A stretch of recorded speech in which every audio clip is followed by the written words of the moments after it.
La présidente de la Chambre des représentants, Nancy Pelosi, a achevé sa visite considérée comme historique à Taïwan après une série de menaces de la part de Pékin. Une société chinoise envisage de construire un port en eau profonde et une piste d'aviation dans les îles Salomon, alors que l'Occident s'inquiète de plus en plus de la possibilité d'une base militaire chinoise à une courte distance de l'Australie. L'Inde est en état d'alerte. Un navire militaire chinois prévoit de visiter l'un de ses voisins, bien que le pays affirme que le navire n'est là que pour faire le plein. Bienvenue dans Regard sur la Chine. La présidente de la Chambre des représentants, Nancy Pelosi, a exprimé le soutien des États-Unis à l'île démocratique de Taïwan. Elle s'est également attaquée directement au chef du Parti communiste chinois, Xi Jinping. Voici un aperçu de son voyage. La présidente de la Chambre des représentants des États-Unis, Nancy Pelosi, a quitté Taïwan mercredi. Elle a rencontré la présidente de Taïwan et des législateurs du Parlement taïwanais. Lorsqu'on lui a demandé si sa visite avait provoqué le chef du Parti communiste chinois et la rhétorique agressive de la Chine, voici ce que Pelosi avait à dire. Mais il s'agit aussi de nos valeurs communes de démocratie et de liberté, et de la façon dont Taïwan a été un exemple pour le monde à cet égard. Et je ne sais pas si c'est à cause de certaines insécurités de la part du président chinois quant à sa propre situation politique qu'il agite son sabre. Mais cela n'a pas vraiment d'importance. Ce qui compte pour nous, c'est que nous saluons les succès de Taïwan.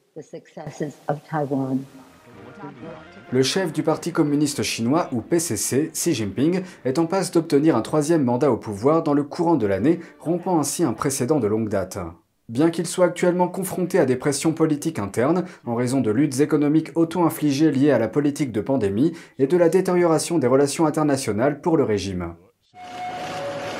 Pelosi a peut-être ajouté à la détresse du régime. Au cours de sa visite, elle a également rencontré des représentants de groupes de défense des droits de l'homme qui font face à la répression ou à la persécution de la part du régime chinois. Parmi eux, des Tibétains ainsi que des dissidents de Hong Kong et de la place Tiananmen. Elle a également écarté la réponse militaire de la Chine à sa visite, déclarant « ce que la Chine allait faire, ils le feront à leur propre rythme ». Les médias d'État chinois ont annoncé des tests de missiles et des exercices militaires qui encercleront Taïwan avec des munitions réelles. Et ce, quelques minutes après l'atterrissage de Pelosi sur l'île. Les médias d'État ont également diffusé des images des exercices et partagé une carte de leur emplacement. Ces manœuvres ont suscité des inquiétudes quant à la possibilité d'un blocus autour de Taïwan qui, selon de nombreuses personnes, serait la première étape d'une invasion potentielle par le PCC. Mais lorsqu'on lui demande si les États-Unis et la Chine sont proches du conflit, le député Adam Kinzinger affirme que s'il y a une escalade, cela est de la faute de Pékin. Je pense que nous en sommes plus proches chaque jour. Je ne pense pas que ce soit nécessairement lié à cela. C'est lié au désir de la Chine de s'emparer de Taïwan. C'est comme pour la Russie et l'Ukraine. Je pense franchement qu'un conflit est très probable. Pas nécessairement dans un futur proche, mais à un moment donné dans le futur. C'est pourquoi il faudrait se lever avec force et faire comprendre que nous défendrons notre ami. Je pense qu'il est important d'atténuer cette possibilité. Outre l'agression militaire, un expert prévient que le PCC peut également utiliser le commerce pour menacer Taïwan et le monde. La coercition économique est importante. Plus Taïwan réussit économiquement, indépendamment du moteur économique de la Chine, plus Taïwan a de vitalité et d'indépendance, plus elle a la capacité de s'autodéterminer, plus la Chine peut restreindre cela en faisant pression sur l'île, et en faisant pression sur les marchés mondiaux et les entreprises mondiales, pour qu'ils ne s'engagent pas sur l'île, plus ils peuvent faire pression sur Taïwan pour qu'elle s'engage avec la Chine, économiquement. Et cela, bien sûr, permet à la Chine de tirer parti de cette dépendance économique pour obtenir des concessions politiques. C'est donc, je pense, la préoccupation à long terme. Après la visite de Pelosi, le régime chinois a également interdit l'importation de plus de 100 produits alimentaires taïwanais, dont un certain nombre de marques populaires. Bien que le régime n'ait pas pris les mesures militaires réelles qu'il avait promises avant la visite de Pelosi. Une entreprise d'État chinoise est en train d'acheter une plantation forestière dans les îles Salomon. Mais lorsque la délégation chinoise a visité l'île, elle n'a rien demandé sur les forêts. Au lieu de cela, les reportages disent qu'ils étaient très curieux de la longueur du quai, une zone où les navires accostent pour charger et décharger, et de la profondeur de l'eau. Outre des dizaines de milliers d'hectares de forêt, la plantation couvre également un port en eau profonde et une piste d'atterrissage datant de la Seconde Guerre mondiale. Le plan d'achat a suscité des inquiétudes en Australie et dans les pays alliés quant au véritable projet du régime chinois. Pékin a déjà signé un accord de sécurité avec les îles Salomon, provoquant une panique en Occident. Et compte tenu de l'emplacement stratégique de l'île, beaucoup soupçonnent que ce que le régime veut vraiment, c'est une base militaire sur l'île du Pacifique. Dans une interview, Alex Gray, ancien conseiller du Conseil national de sécurité des États-Unis, explique pourquoi les îles Salomon sont si importantes. Je pense que si les îles Salomon se retrouvent avec une installation à double usage, ou une base permanente, ou un modèle hybride intermédiaire qui donne un accès aux Chinois, cela aura l'impact le plus dévastateur sur la sécurité de la première chaîne d'îles et de la deuxième chaîne d'îles depuis la Seconde Guerre mondiale. Ce sera la plus grande menace pour la sécurité nationale australienne depuis 1945. Je ne pense pas qu'on puisse exagérer pour exprimer à quel point ce sera un danger pour la structure d'alliance que les États-Unis ont construite. La première chaîne d'îles est constituée d'un groupe d'îles comprenant Taïwan, Okinawa du Japon et les Philippines. Elle était considérée comme la première ligne de défense pour contenir l'expansion de l'influence de l'Union soviétique pendant la guerre froide et maintenant de la Chine communiste. La deuxième chaîne d'îles comprend la base navale américaine de Guam. Alex Gray a mentionné que les îles Salomon ne sont qu'à quelques heures de vol de l'Australie et qu'elles chevauchent les lignes de communication maritime de l'Australie.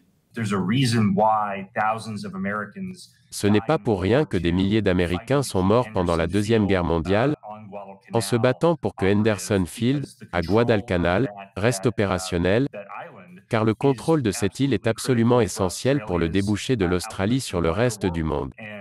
Et je pense qu'il y a un réel impératif national, pas seulement australien, mais aussi américain, du point de vue de la gestion de l'Alliance, à empêcher les îles Salomon de s'engager dans cette voie. Comme le rapporte le média australien ABC, les propriétaires actuels de la plantation forestière expriment leurs inquiétudes. Des actionnaires taïwanais et australiens ont écrit une lettre au gouvernement australien en mai, l'avertissant que la vente pourrait poser des risques ou des menaces stratégiques pour l'Australie. Ils affirment que des actions sont nécessaires pour empêcher la Chine de prendre le contrôle du port et de la piste d'atterrissage et d'y établir une base. Selon ABC, le ministère australien des Affaires étrangères et du Commerce a répondu au Conseil la semaine dernière en disant qu'il n'intervenait pas. Un navire de reconnaissance militaire chinois se rendra dans un port stratégique du Sri Lanka dans le courant du mois. Le pays affirme que le navire n'est là que pour se ravitailler en carburant, apparemment pour apaiser les inquiétudes de l'Inde sur la situation. Voici la suite. Le Sri Lanka essaie de rassurer son voisin, l'Inde. L'Inde est préoccupée par les liens du Sri Lanka avec la Chine et par le fait qu'un navire militaire chinois prévoit de visiter un port stratégique essentiel. Le port de Hambantota au Sri Lanka est connu comme un exemple classique de l'initiative Ceinture et Route de Pékin. Certains ont qualifié le programme d'infrastructure, géré par l'État chinois, de diplomatie du piège de la dette. Voici ce qui s'est passé. Le régime chinois a prêté de l'argent au Sri Lanka et a aidé à construire le port. Une fois la construction terminée, il s'est avéré que le projet n'était pas rentable.